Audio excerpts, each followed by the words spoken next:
How to add photo on video in CapCut.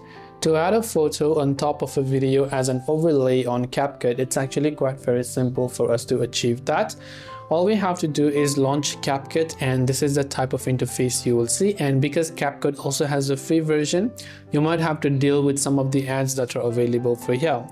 Now here, just go to a certain video. Now you want to add an overlay on top of this video, right?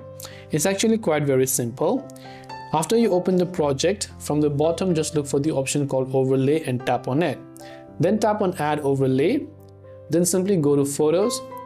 Then select the photo that you wish to add. Once done, you can select the resolution and make sure that it's set to HD.